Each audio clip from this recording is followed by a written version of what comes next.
If you grew up as the family scapegoat, you probably spent decades thinking you were defective, too sensitive, too difficult, the one who couldn't just go along to get along. But here is what psychology actually says. In a dysfunctional family system, the person labeled as the problem is almost always the healthiest mind in the house. You weren't cast out because something was wrong with you. You were cast out because you reflected truths the family refused to see. Family systems theory calls this being the identified patient, but evolutionary biology has a different term. The scout. You're the one nature designed to break the cycle. And if you spent years on the outside, wondering why you never belonged, you actually developed 10 rare psychological strengths that are the direct result of your survival. Let me explain why your rejection was actually your liberation.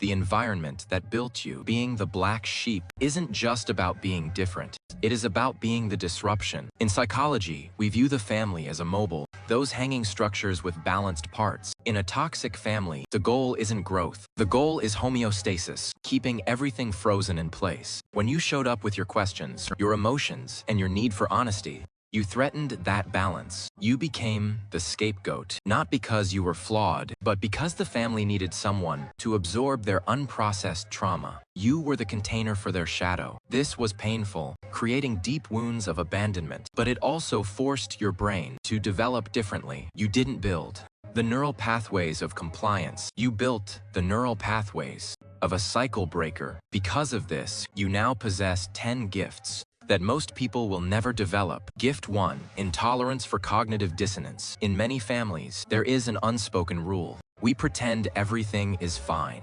Mom is crying. Dad is furious. But at dinner, we smile. This creates cognitive dissonance, a gap between reality and the narrative. Most children learn to suppress what they see to survive. They accept the lie to stay safe. But you couldn't do it. Your brain has a physiological reaction to inauthenticity. When people are fake, or when there is an elephant in the room, you feel it in your body. You were punished for talking back or causing drama. But in reality, you were just stating what was actually happening. Because of this, you developed what psychologists call truth-telling capacity. As an adult, this means you're immune to gaslighting. You can walk into any room and instantly know who is real and who is performing. You're the canary in the coal mine, and this leads directly to the second gift. Gift 2. Ancestral alchemist. Research in epigenetics shows that trauma gets passed down through gene expression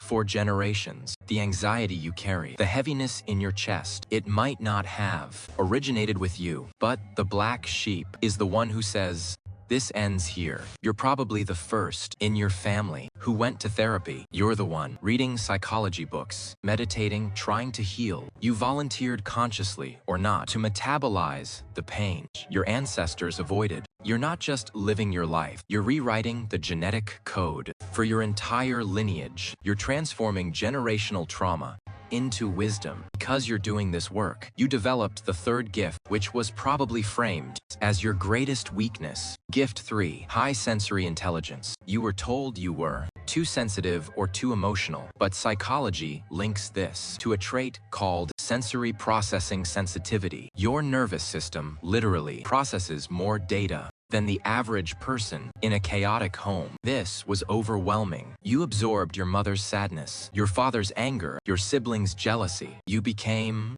an emotional sponge. But here is the gift. You can read micro-expressions. You sense shifts in emotional temperature before anyone speaks. This isn't a disorder.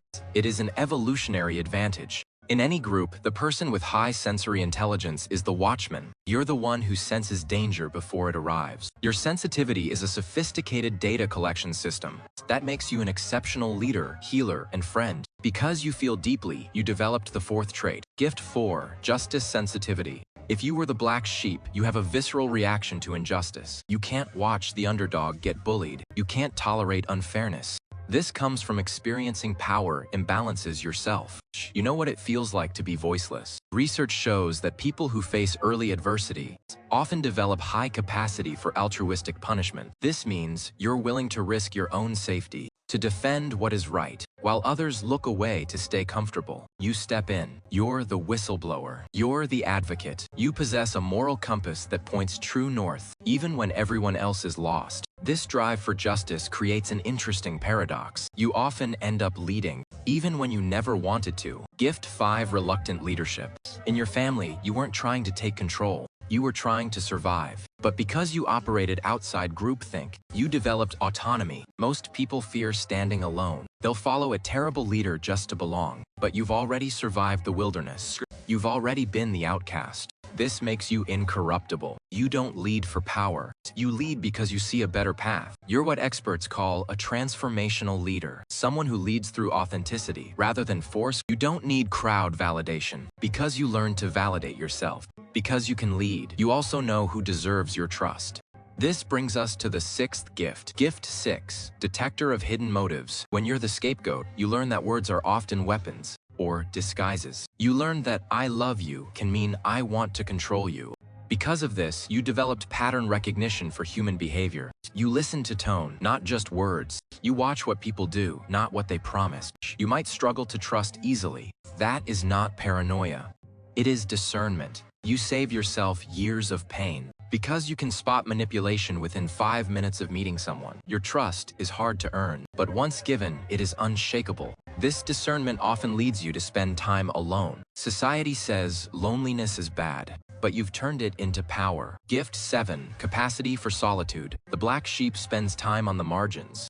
You were excluded or you isolated yourself for protection. But in that silence, you found something others didn't. Yourself. While others need constant distraction to feel okay, you built a rich inner world. You're comfortable in the void. Creativity, philosophy, and spiritual growth all require solitude. You're not lonely. You're self-contained. You built a home within yourself that no one can evict you from. This solitude pushed you to ask deeper questions, which leads to the 8th gift. Gift 8: The seeker's mindset. Why are you reading this? Why do you study psychology, spirituality, consciousness? Because the explanations your family gave didn't add up.